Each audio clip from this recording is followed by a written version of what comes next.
आज हम लोग बात करेंगे स्ट्रक्चरल डायरेक्टिव्स की। ठीक है, तो स्ट्रक्चरल डायरेक्टिव्स हमारे पास तीन हैं, N G if, N G for, N G switch. इन्हें स्ट्रक्चरल डायरेक्टिव इसलिए कहा जाता है क्योंकि जब हमारा डॉम क्रिएट हो जाता है तो ये रन टाइम पे डॉम को मैनिपुलेट कर सकते हैं, रन टाइम पे डॉम में चेंजेस कर सकते हैं। ठीक है, तो आज हम लोग इस वीडियो को शॉर्ट रखते हुए बहुत छोटी सी चीज़ कवर करने वाले हैं, N G if. N G if क्या होता है, कैसे काम करता है। ठीक है, so let's have a look. ये हमारा प्रोजेक्ट रन हो रखा है। ठीक है, अभी हमारे पास यहाँ पे दो डिव है, this is my div 1, my div 2। ठीक है, अब हमारे पास मान लीजिए कंडीशन है कि हमें एक पर्टिकुलर डिव दिखाना है और एक पर्टिकुलर डिव नहीं दिखाना है। ठीक है, सो सपोज़ हम यहाँ पे अगर ऐसे लगा दें तो ये इसके लिखने का तरीका होता है, N G if false. Okay, तो ये देखिए एक डिव दिख रहा है, एक नहीं दिख रहा है। रेड वाला क्यों नहीं दिख रहा है? क्योंकि फॉल्स जो है फॉल्स वैल्यू है। अब false value N G if क्या ढूंढता है? एन जी इफ ढूंढता है ट्रू वैल्यू को। यहाँ पे हम जितने भी ऑपरेटर, जितने भी एक्सप्रेशन लिखेंगे तो जहाँ पे उसे पहला ट्रू मिलेगा वो वहीं से एग्जिस्ट कर जाएगा। It is as simple as if. जैसे हम लोग टेम्पलेट में इफ़ कंडीशन देते हैं, ठीक है, तो हमारा कोड रन टाइम पे उस तरह से एग्जीक्यूट होता है ना कि लूप कितनी बार चलाना है, कब एग्जिट करना है। सिमिलरली यहाँ पे हमें वो डॉम कब रेंडर करना है।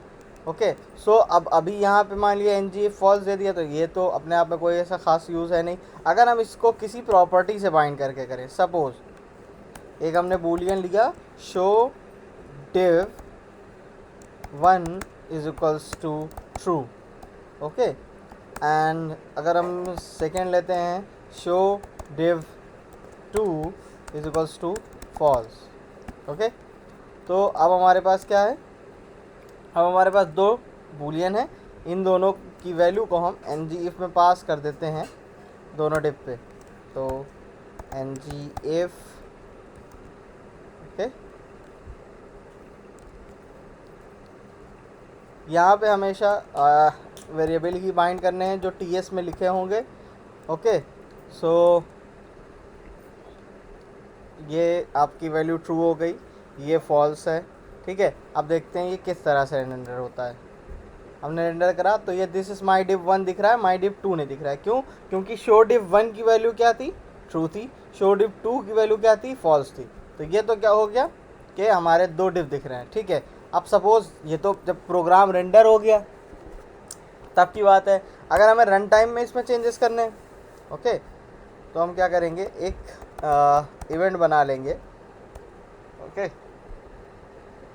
चेंज वैल्यूज़ करके। ओके, अभी हम इस पे एक इवेंट बाइंडिंग करेंगे कि इस बटन के क्लिक पे स्वैप वैल्यूज़। स्वैप वैल्यूज़ का मतलब कि जो दोनों बूलियन की वैल्यू है उनका नॉट उसमें असाइन हो जाए। Suppose this dot show div 1 is equals to not of this dot show div 1। Similarly will go with show div 2।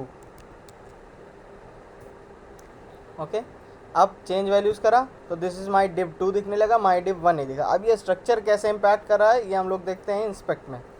Okay, सो ये हमारा इंस्पेक्ट से हमने कोड खोल लिया। अब सपोज़ हम इस डिव पे जाते हैं। ठीक है, अब यहाँ पे देखिए, यहाँ पे बाइंडिंग्स लिखी हैं। ठीक है, this is colour green, this is my div 2। अभी यहाँ पे क्या है, एन जी इफ़ ट्रू। अब इसका कोड रेंडर ही नहीं हुआ, ये डॉम में भी डिस्प्ले नहीं हुआ। ठीक है, अनटिल और अनलेस ये यहाँ पे अगर इसकी बाइंडिंग ट्रू नहीं होगी। अब हमने ये चेंज करा, अब देखिए वो वाला डिवाइड हो गया और ये दिख रहा है। So this is how it works. अब इसका दो एग्जाम्पल हो सकते हैं। ठीक है, अभी इसका रियल टाइम एप्लीकेशन कुछ इस तरह से मान लें कि जब भी हम फॉर्म बनाते हैं, ठीक है, तो फॉर्म में क्या होता है, रन टाइम पे वैलिडेशन चेंज करने हैं। अब फील्ड तो वैलिडेट हो जाती है वाया फॉर्म वैलिडेटर, बट वो फील्ड डिस्प्ले नहीं डिस्प्ले होती रहती है। सो फॉर दैट हम लोग क्या कर सकते हैं, एन जी इफ डायरेक्टिव का यूज़ कर सकते हैं। तो सपोज़ अगर कोई मेल है, जेंडर है, मान लिया मेल की वैल्यू में आपको कोई अलग इनपुट्स दिखाने हैं या फीमेल की वैल्यू में आपको अलग इनपुट दिखाने हैं, तो उसके लिए यूज़ कर सकते हैं। ठीक है, डेटा डिस्प्ले हो रहा है तो आप ngIf का यूज़ कर सकते हैं। सो ngIf is basically conditionally rendering the HTML। Okay, so I hope आपको ये समझ में आया हो। ठीक है, बहुत ही छोटा सा कॉन्सेप्ट है। And in next video we will cover about ng switch and ng for। okay, so that's it. Thank you for watching, and please like and subscribe CodeGen. Thank you, have a good day.